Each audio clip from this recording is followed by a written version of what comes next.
এই বানরটি বহুতক্ষণ আগে এই গাছে এসে কোথা থেকে আসছে জানি না, দেখছেন এখানে বসে আছে, সে মনের সুখে বসে আছে। কি দারুণ বিষয়,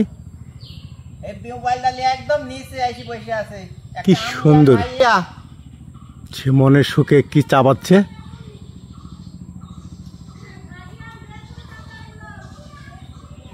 এই যে তুমি কেমন আছো, কেমন আছো?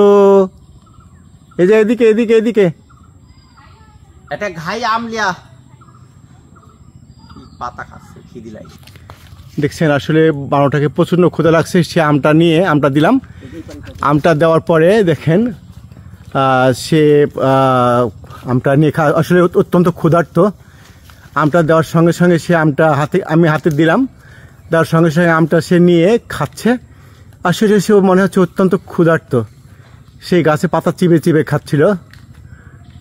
আসলে দেখেন আমি আমটা দেওয়ার সঙ্গে সঙ্গে সে কিন্তু উপর থেকে নিচে নেমে এসে আমটা নিয়ে সে খাচ্ছে। সত্যি এটা অকল্পনীয় যে আমাদের এই এলাকাতে এভাবে বানর কখনো আসে না, এবং এসে কোথা থেকে আসছে জানি না, এসে আমাদের আম গাছে বসছে এবং আমের পাতা খাচ্ছিল। তো একটা আম নিয়ে এসে তাকে দেওয়া হলো। আমি দেওয়ার সঙ্গে সঙ্গে সে ওখান থেকে নেমে এসে আমটা আমার ওখান থেকে নিয়েই সে খাওয়া শুরু করতেন। কীভাবে খাচ্ছে, আশ্চর্য।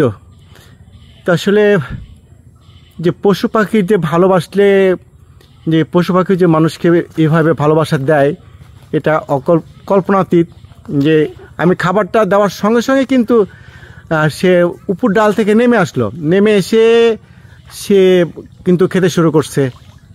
আমি ভাবতে পারছি না, দেখেন কি করে খাচ্ছে, এতই সে ক্ষুধার্ত। হয়তো কোনো জায়গা থেকে আসছে, এটা কোনো চিড়িয়াখানার কিংবা বাহিরে কোনো জায়গা থেকে আসছে, বন জঙ্গল থেকে আসছে। যেহেতু আমাদের এলাকায় কিন্তু বানর সাধারণত দেখা যায় না, কখন দেখা যায় না, আমরা দেখতে পাই না এবং এগুলো দেখিও না।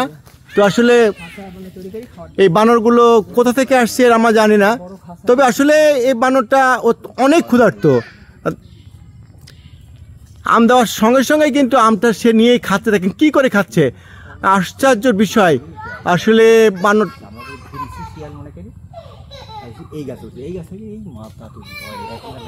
দেখেন কি খাওয়া খাচ্ছে, আসলে অনেক ক্ষুধার্ত, অনেক ক্ষুধার্ত, সে অনেক ক্ষুধার্ত, অনেক ক্ষুধার্ত, অনেক ক্ষুধার্ত। তার কারণে দেখেন কি অবস্থায় খাচ্ছে সে, আসলে এটা কল্পনার বাহিরে। সে প্রচণ্ড ক্ষুধার্ত। ধন্যবাদ।